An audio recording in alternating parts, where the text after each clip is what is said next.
अस्सलाम वालेकुम नाज़रीन, प्रोग्राम बिहाइंड द न्यूज़ सां मां आहियां जो मेज़बान नईम सुमरो। प्रोग्राम में ॻाल्हि कंदासीं उन अहम अघ भराईअ जी जेका हिकु सुठी ख़बर चई सघिजे थी, छाकाणि त जेको अमेरिका ऐं ईरान विच में ॻाल्हियुनि जो ॿियो दौरु हो उहो बेतमादी जी फिज़ा सबबु उहो जेको आहे ख़तरे में हो। अमेरिका तरफ़ां अमेरिकी सदर तरफ़ां जेके बयान ॾिना पिया विया या आबना हरमज़ जेको स्टेट ऑफ हरमज़ आहे उन जी जेका नाकाबंदी ईरान उन जे करे ॻाल्हियुनि जे ॿिए दौर लाइ राज़ी न हो। अॼु सुबुह ताईं बि जेके बयान अचनि पिया त उन्हनि में बि ईरान तरफ़ां इहो सिधो चयो वियो त जेको आहे अमेरिका जेको आहे जेके मुख़्तलिफ़ क़िस्म जी धमकी आमेज़ लहजो अख़्तियार करे या पंहिंजी मर्ज़ी जेको आहे मड़े करे ॻाल्हियूं कामयाबु नथो कराए सघे या ॻाल्हियूं नथियूं थी सघनि अहिड़े माहौल में। उन खां पोइ पाकिस्तान जीअं शुरूअ खां वठी पाकिस्तान जो हिकिड़ो शानदार किरदारु रहियो आहे इन सॼे जंगबंदी कराइण में या मुआदे ताईं पहुचण में। जेके पाकिस्तान जूं कोशिशूं आहिनि सॼी दुनिया उन्हनि जी वाखाण करे पई। ताज़ी हिन वक़्तु असांखे ख़बर इहा मिली आहे त जेको आहे ईरानी वफ़द जेको आहे उहो ॻाल्हियुनि लाइ राज़ी थी वियो आहे। उहो ईंदो अमेरिकी सदर डोनाल्ड ट्रम्प जे हवाले सां त वॾियूं दावाऊं कयूं पई वियूं आहिनि त जेको आहे ईरान सां जेको आहे मुआदो थी वेंदो। ऐं उन खां सवाइ उनजो इहो बि चवणो त जेडी वेंस जो क़ाफ़िलो जेको आहे रस्ते में आहे जेको कुझु कलाकनि अंदरि उहो पाकिस्तान पहुची वेंदो। इन खां सवाइ ताज़ो हाणे कुझु देरि पहिरियां CNN जी इहा रिपोर्ट आई त जेडी वेंस अंगारे जे ॾींहुं जेको आहे अमेरिका खां निकिरंदो पाकिस्तान लाइ। त इहे जेके आहिनि ॻाल्हियूं हलनि पियूं त हिन सॼी सूरत हाल ते पाण ॻाल्हाईंदासीं। असांखे हिन वक़्तु टेलीफोन लाइन ते ज्वाइन किया है सीनियर साहब ऐं तजिया निगार सिद्दीक साजिद साहब। सिद्दीक साजिद साहब वेलकम करते हैं आपको प्रोग्राम में। बहुत शुक्रिया जी। सिद्दीक साहब आपने ही हमें ये ब्रेकिंग न्यूज़ और एक अच्छी खबर दी है कि जो ईरान की मुज़ाकराती टीम है वो उसमें पाकिस्तान की कोशिशों और राब्तों के बाद वो जो है रजामंद हुए हैं। वो इन मुज़ाकरात के जो दूसरा दौर है उसमें शिरकत करने के लिए आएंगे। सबसे पहले तो हमारे नाजरीन को बताइए और जो पाकिस्तान की ओवरऑल कोशिशें हैं इसके पीछे, क्योंकि बेतमादी की फ़िज़ा छा गई थी और बहुत ही ज़्यादा जो है ना इस पर वो सारी जो दुनिया है वो भी परेशान हो गई थी कि इस तरह से ईरान की तरफ से जो इनकार किया गया था उसके बाद ये जो खबर आई है कि ईरान अब रजामंद हो गया है अमेरिका से बात करने के लिए, वो पाकिस्तान वफद भेज रहा है। जी बिल्कुल, क्योंकि सारा दिन आज उतार चढ़ाव जो है वो होता रहा है, लेकिन हमारा जो ट्रैका है जो कि वज़ीर आज़म शहबाज शरीफ, वज़ीर ख़ारजा शाहदार और फील्ड मार्शल आसिम मुनीर पर मुश्तमिल है, उनकी जानिब से मुसलसल जो है वो कोशिशें की गई, राब्ते किए गए और उन राब्तों के नतीजे में ये अब थोड़ी देर पहले जो वज़ीर ख़ारजा शाहदार ने अपने ईरानी हमनसब अब्बास अराग़ची से रब्ता किया है उसमें उनके बाज़ाब्ता तौर पर जो है वो मुज़ाकरात की दावत दी है। तो ईरान ने जो है वो ग्रीन सिग्नल दिया है और उसी ग्रीन सिग्नल की वजह से जो मुज़ाकरात कल शुरू होने थे वो अब एक दिन के लिए डिले हुए हैं। वो अब बुध को होंगे। और जिस तरह आपने भी बताया कि आपसे थोड़ी देर पहले CNN ने जो रिपोर्ट किया है कि अमेरिकी नायब सदर जेडी वेंस वो मंगल को अब रवाना होंगे और बुध को पहुंचेंगे। तो ये इस वजह से है कि ईरान का वफद भी कल शाम तक या फिर बुध की सुबह को ही पहुंचेगा, तो वो अपनी इस हवाले से मशावरत जो है वो करेंगे। तो उसकी वजह से जो है और इस ये दरख्वास्त जो थी जेडी वेंस को डिले करने की, ये भी पाकिस्तान की जानिब से की गई है, क्योंकि अभी जो कोशिश पाकिस्तान की यही है। आज वज़ीर आज़म की ज़ेर-ए-सदारत एक इजलास भी हुआ था जिसमें हमारे आला सिक्योरिटी हुकाम भी मौजूद थे और उस इजलास में भी ये तय पाया था कि कोई लंबी चौड़ी इस मरतबा उस तरह के मुज़ाकरात नहीं होने, बस जो तयशुदा नुकात हैं उसके ऊपर जो है वो दस्तखत जो है वो किए जाएंगे। खास तौर पर जो एटमी प्रोग्राम वाला मामला है, आपने हरमुज़ को मुकम्मल खोलने वाला मामला है और लबनान के अंदर सीज फायर वाला मामला है उसको बरकरार रखने से मुतल्लिक। चूंकि आपको मालूम है कि जो कल सीज फायर का आखिरी दिन है, कल शाम तक जो है वो 21 तारीख वो 15 दिन पूरे हो जाएंगे जिसकी रिक्वेस्ट पाकिस्तान ने की थी। तो इम्कान यही है कि सीज फायर जो है वो एक्सटेंड होगा और उसके बाद फिर जंगबंदी का भी बरकरार रहेगी और मुज़ाकरात का सिलसिला भी जारी रहेगा। अब ये कहना तो कबल अज़ वक्त होगा कि कोई मुआहदा साइन होगा या नहीं होगा, जिससे मुआहदा इस्लामाबाद का नाम दिया गया है, लेकिन जो बेसिक नुकात हैं میری اطلاع کے مطابق وہ جو ہیں وہ طے پا چکے ہیں جی۔ اچھا صدیق صاحب، جیسے آپ نے بولا کہ جو بنیادی نکات ہیں وہ طے پا چکے ہیں، اور آپ نے ایٹمی پروگرام کے حوالے سے بھی بات کی، تو کیا یہ آپ ہمارے ویورز کو بتا سکتے ہیں اس پر پالیسی کہ کیونکہ ایران افروزدہ جو یورینیم ہے وہ دینے کے لیے تیار نہیں ہے، اور جو امریکہ ہے وہ بضد تھا، کیونکہ ایک نکتہ یہ بھی تھا جس کی وجہ سے 1.5 لاکھ تھا، تو آپ جو اتفاق ہوا ہے دونوں فریقین کے درمیان وہ کس بات پہ ہوا ہے، یہ جو ایٹمی جو نکتہ ہے اس پر؟ یہ دیکھیے، یہ ایک ایسا نقطہ ہے جس کے اوپر ایران ابھی بھی جو ہے وہ ڈٹا ہوا ہے کہ وہ افزودہ یورینیم کسی کو نہیں دے گا، اور اپنا جو ایٹمی پروگرام ہے اس کو پرامن مقاصد کے لیے جاری رکھے گا، لیکن وہ اس کی مدت کا تعین جو ہے وہ کیا جائے گا۔ اس کے اوپر سنا ہے کہ کوئی پیش رفت ہونے جا رہی ہے، اور کوئی ڈیل امریکہ کی جانب سے آفر کی گئی ہے، مذاکرات کے دوران ہی ان کو جو ہے وہ پیش کی جائے گی، اور پاکستان کی ثالثی میں ہی۔ دیکھیں، بات یہ ہوتی ہے کہ مذاکرات پہلے بھی جب رکھے گئے تھے اسلام آباد میں تو 80% لوگ چیزوں کے اوپر اتفاق ہو گیا تھا، 25 میں سے 22 نکات مان لیے گئے تھے۔ ابھی جو 3 نکات رہ گئے تھے اس کے اوپر بھی اتفاق تو ہو چکا ہے، اب اس کا طریقہ کار جو ہے وہ وضع کرنا ہے، اور اگر معاہدہ نہیں بھی ہوتا تو آپ کو نظر آ جائے گا کہ جنگ بندی ایکسٹینڈ ہو جائے گی اور مذاکرات جاری رکھنے پہ اتفاق بھی ہو جائے گا۔ یہ چیز جو ہے وہ کم از کم لازمی ہوگی، ادروائز یہ ورنہ تو ان کے بیٹھنے کا اور اتنی زیادہ سیکورٹی ٹائٹ کرنے کا اور پورے پاکستان کو اور پورے خاص طور پنڈی اسلام آباد کے لوگوں کو تنگ کرنے کا کوئی فائدہ نظر نہیں آتا۔ چونکہ ہم نے اب سے تھوڑی دیر پہلے دیکھا ہے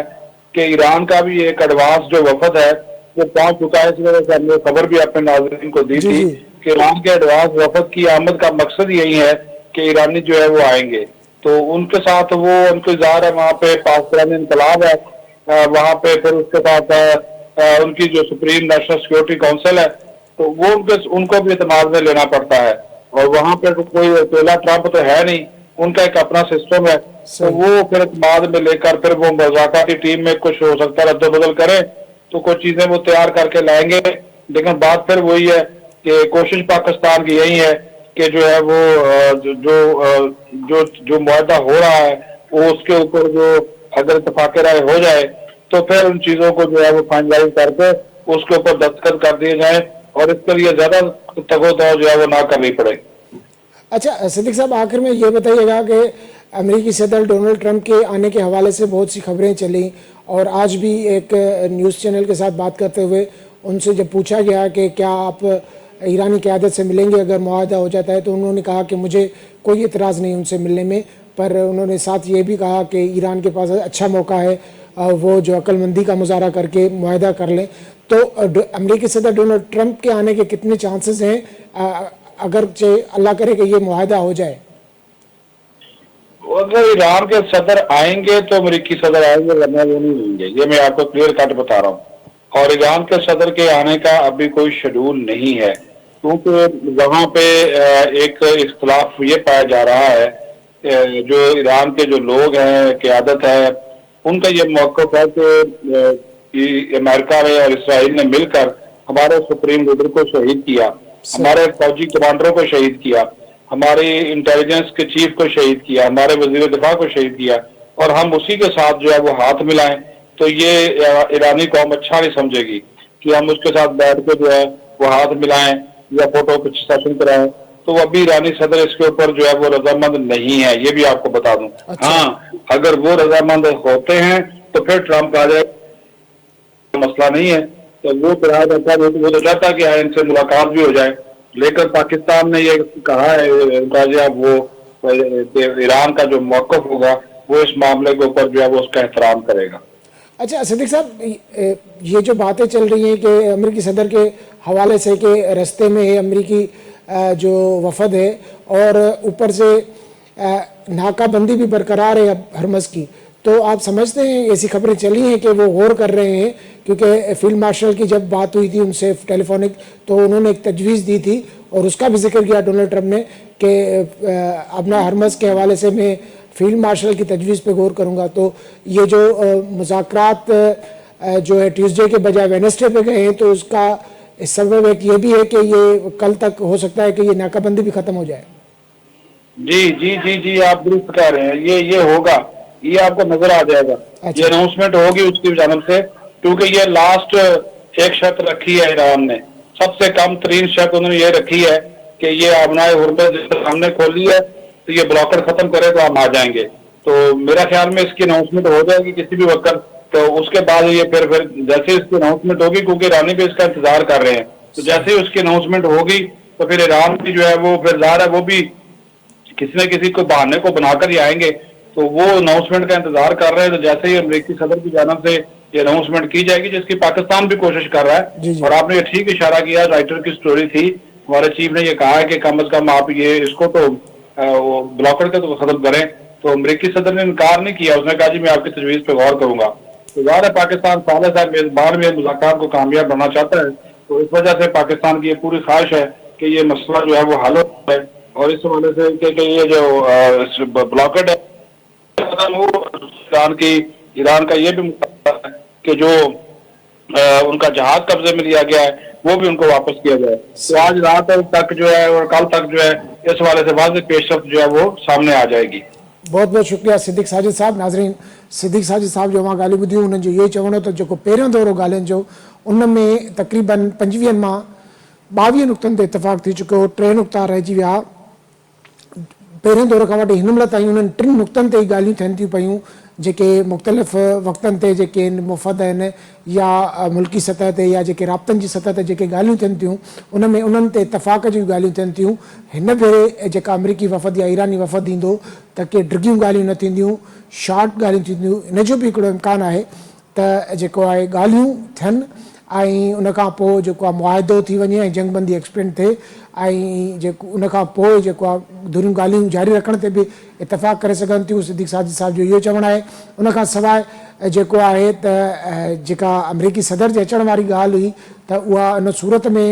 जेको आहे त थी सघे थी जॾहिं ईरानी सदर ईंदो, पर जीअं असांखे जेको आहे सीनियर सहाफ़ी ऐं तज़ीर निगार सिद्दीक़ साजिद साहब चयो त जेकर उहो जेको आहे अमेरिका तरफ़ां जहिड़ी तरह सां ईरान ते जंग मड़ी वई ऐं उन्हनि जो सुप्रीम लीडर, उन्हनि जा कमांडर शहीद कया विया, त ईरानी उन शइ खे सुठो नथा सम्झनि। जेकॾहिं ईरानी सदर आयो त अमरीकी सदर बि अची सघे थो, ऐं उन खां सवाइ ॿी सूरत में जेका इहे वफ़द अचनि था, इन्हनि जे विच में को मुआदो थींदो, जंगबंदी में वाध थींदी, ऐं इन खां पोइ जेको आहे त अॻिते ॻाल्हियूं वधण जो बि थी सघे थो। त हिते प्रोग्राम में वक़्तु आहे ब्रेक जो, मिलूं था ब्रेक खां पोइ।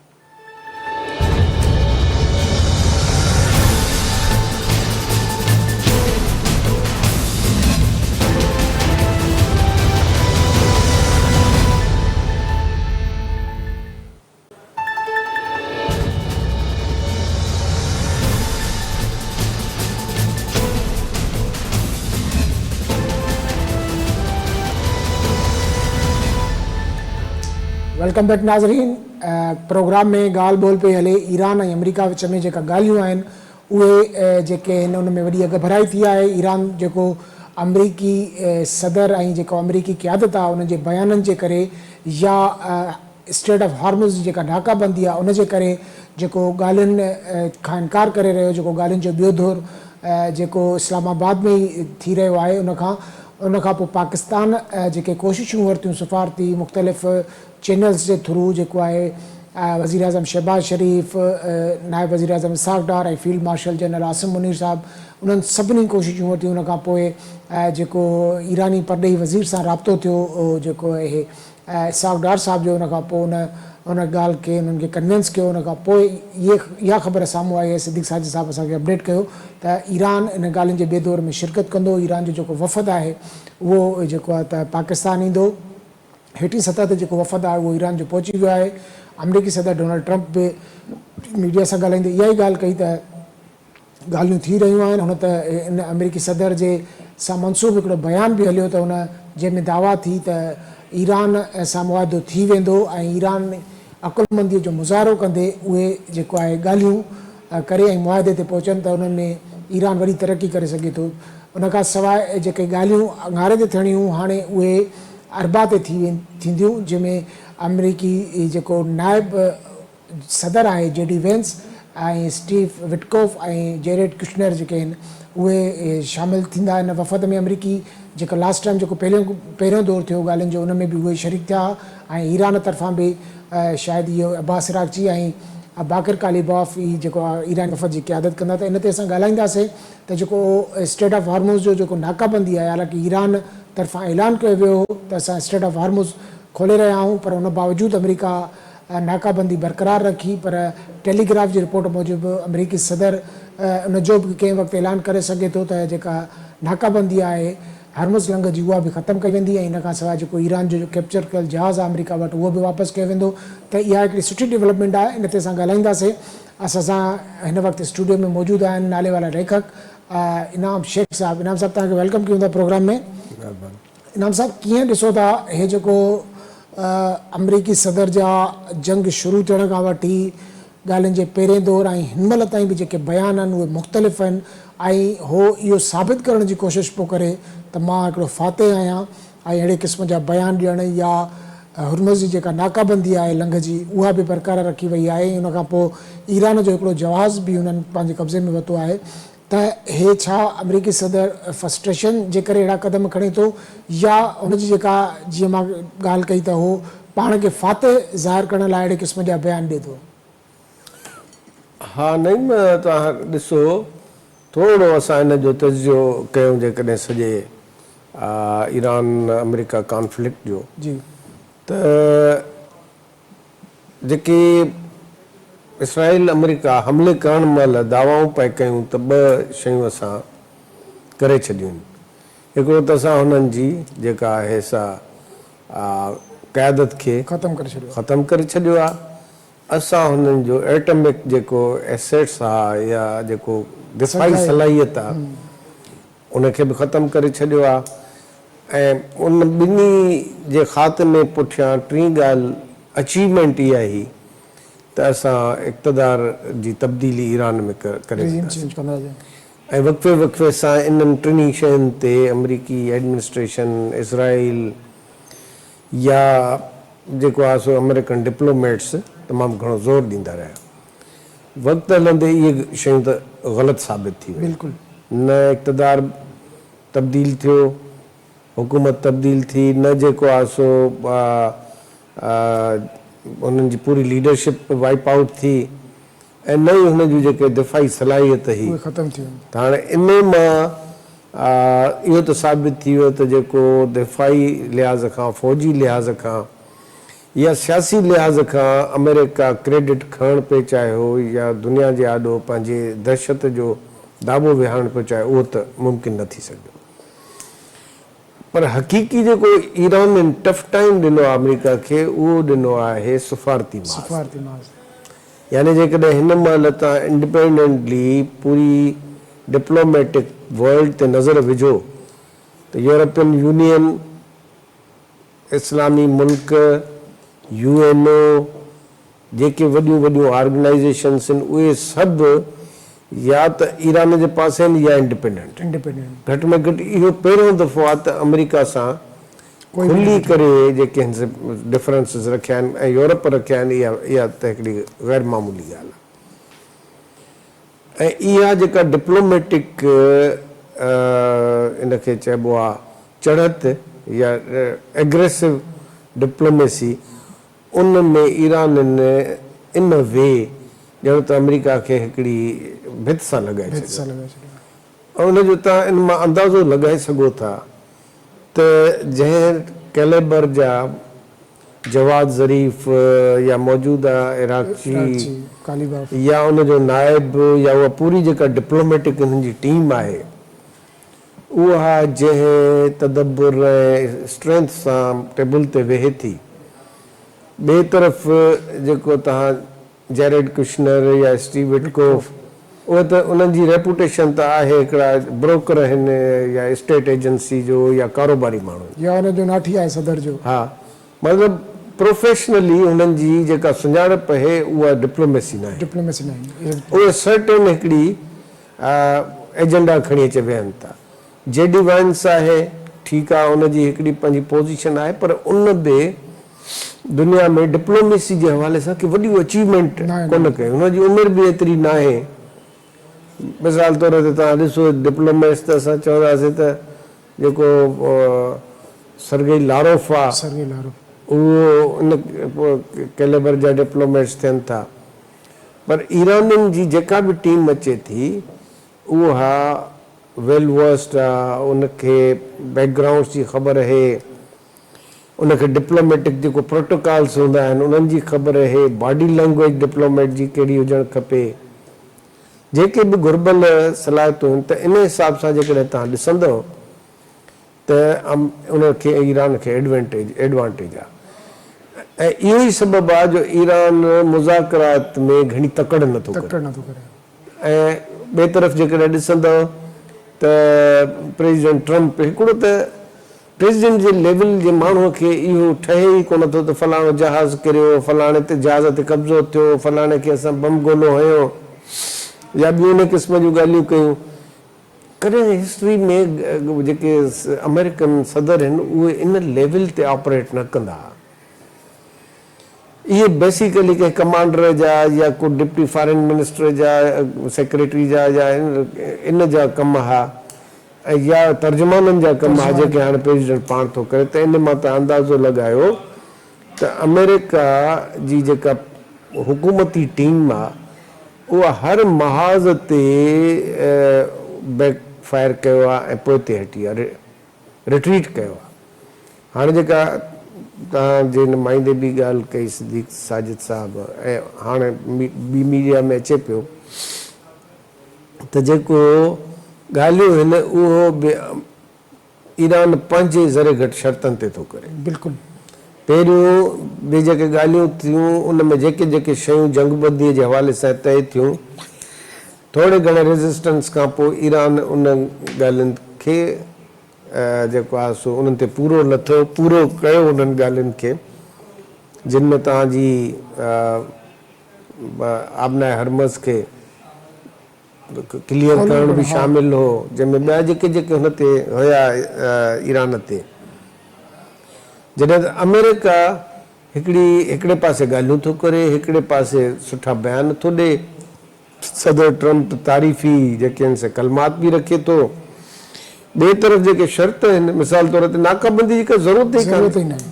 ऐं उन नाकाबंदीअ खे चीन टोड़ियो, चीन जा जहाज़ विया, तेल खणी वरी वापसि बि अची विया। वरी कल्ह जेको आहे सो अमेरिकन हिकिड़े सेक्रेटरी ऑफिस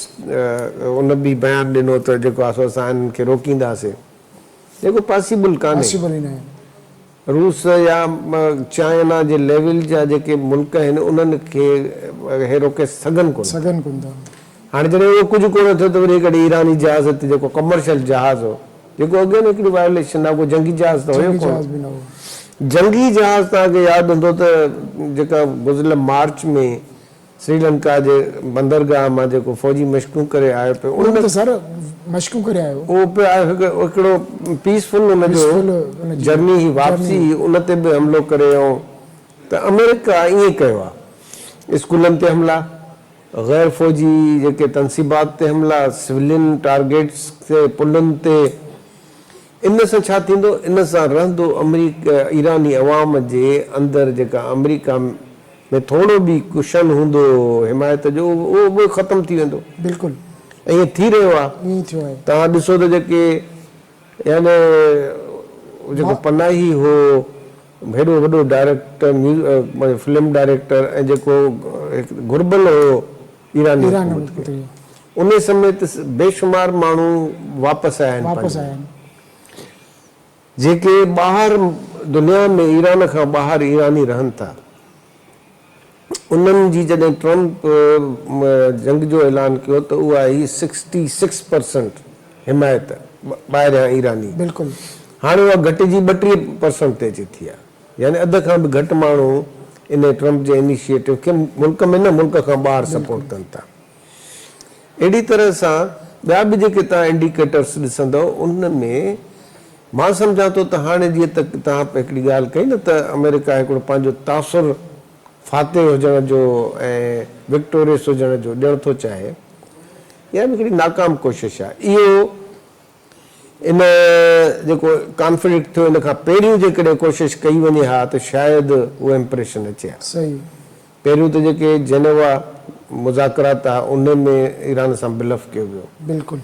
उन खां पोइ हे जेके पोयां मुज़ाकरात आहिनि उन में जेके टर्म्स कंडीशन्स फ़िलहालु तइ थिया उन ते बि अमल न कयो वियो। त ईरान इन ॻाल्हि में हक़ बजानबनि त असां जेके बि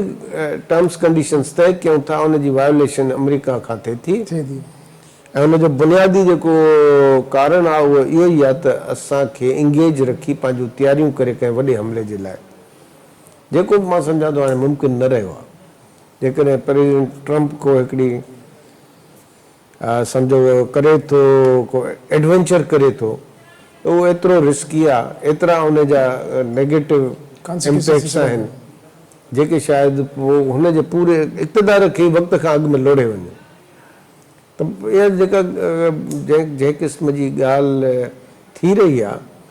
उन या जेको तव्हांजो सुवालु आहे उन में जेको अमेरिकन एडमिनिस्ट्रेशन जो तरीक़ेकार आहे उहो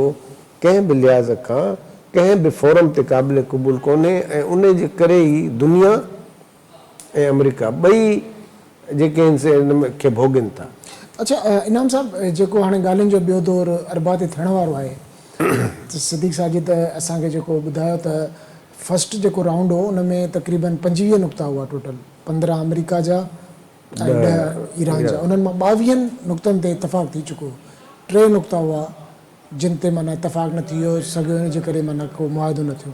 हाणे जेके 3 नुक़्ता आहिनि उन फस्ट राउंड खां वठी हिनमहिल ताईं उन ते ई ॻाल्हियूं हलनि थियूं मुख़्तलिफ़। तव्हां छा था सम्झो, छाकाणि त जेको इनरिच यूरेनियम आहे ईरान उहो ॾियण लाइ तयारु न आहे।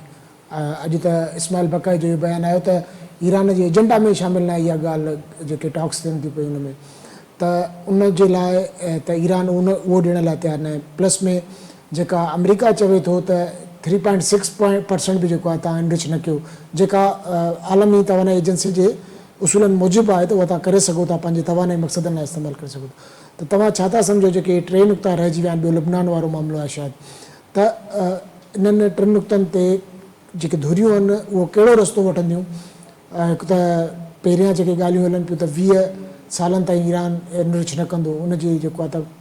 ईरान 5 सालनि ताईं आहे उन लाइ। तव्हांजी नज़र में इन्हनि 3 नुक़्तनि ते कहिड़ो विचो रस्तो वठंदी धुरियूं? मां सम्झां थो जेको एटमी यूरेनियम जी इनरिचमेंट आहे उन ते अमेरिकन जी जेका ताज़ी ऑफर हले पई मीडिया में उहा 10 साल आहे। अमेरिका 20 सालनि खां घटि आहे, 10 सालनि खां आयो आहे। मूंखे लॻे थो त ईरान इन जेको हुन इनरिच ऑलरेडी कयो आहे 60%, उनखे कंहिं तरीक़े सां केप करण जे लाइ तयारु थींदो, ॾियण जे लाइ तयारु न थींदो, केप करण जे लाइ तयारु थींदो। ऐं शायदि 7 सालनि जे आसपास इहो बि एग्रीमेंट थी वञे त इनरिच न कंदो ईरान कंहिं बि माना हद ताईं। लेबनान वारो जेको आहे उहो बि तक़रीबन थी वियो आहे, ऐं उनखे इसराइल अञा ताईं इन क़िस्म जूं ॻाल्हियूं करे थो जेके गैर माक़ूल आहिनि, पर लॻे थो उन ते बि थी वेंदो। आबना हरमज़ जो हिकिड़ो वॾो इशू खुलियल आहे, उहो खुलियल हो। हाणे उन ते बि शायदि ईरान इन ॻाल्हि जे राज़ी थी वञे त भई फ्री मूवमेंट थिए, जेका ईरान चाहियो पिए त असां इन ते टोल वठूं या टैक्सिस वठूं। सो इहे शयूं आहिनि। ऐं पोइ ईरान खे ॿिया जेके उनजा फ़ाइदा हुया तक़रीबन $100 अरब हुनजा दुनिया जे मुख़्तलिफ़ इलाइक़नि में पिया आहिनि, त उहो ईरान पंहिंजे रीबिल्ड करण जे लाइ ऐं पंहिंजो पाण खे रीऑर्गनाइज़ करण जे लाइ कंप्रोमाइज़ करे अची सघे थो। ऐं हिकिड़ी ॻाल्हि ॿुधायां, डिप्लोमेसी में जेके ट्रैक 2, 3 हूंदा आहिनि उन में ट्रैक 1 में तव्हां ईंदा ई तॾहिं आहियो, डायलॉग थींदो ई तॾहिं आहे जॾहिं ॿियनि ट्रैक्स ते या ॿियनि चैनल्स ते कुझु न कुझु अंडरस्टैंडिंग्स डेवलप थी चुकियूं हूंदियूं। जॾहिं तव्हांजी ए टीम जेका नंबर 1 टीम आहे उहे हिक ॿिए सां अचे वेहनि थियूं, त इन जो मतिलबु आहे त इहो मुख़्तलिफ़ फोरम्स ते शयूं कुझु सॉर्ट आउट थी वयूं आहिनि, ऐं उन सां गॾोगॾु जेको आहे सो ॿिन्ही धुरनि खे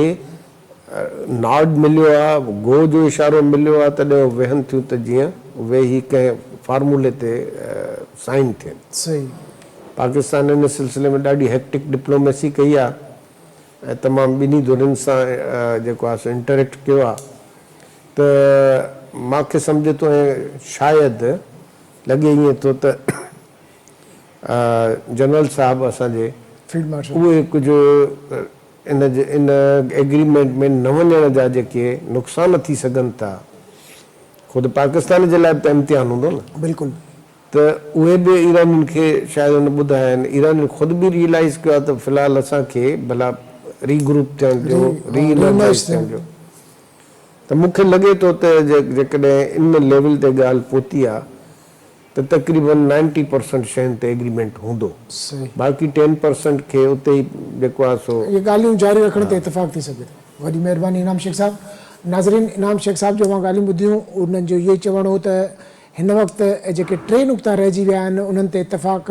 लाइ फ्रेमवर्क अॻु ई थी वियो हूंदो छाकाणि त जॾहिं टॉप लेवल जी क़यादत नेगोसिएशन लाइ ईंदी आहे या ॻाल्हियुनि लाइ ईंदी आहे त इट मीन्स उनजे पोयां हिकिड़ो होमवर्क हूंदो आहे हिकिड़ो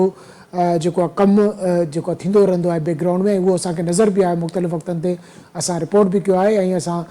पंहिंजे व्यूअर्स खे ॿुधायो बि आहे त उमेदु इहा ई आहे त अमेरिका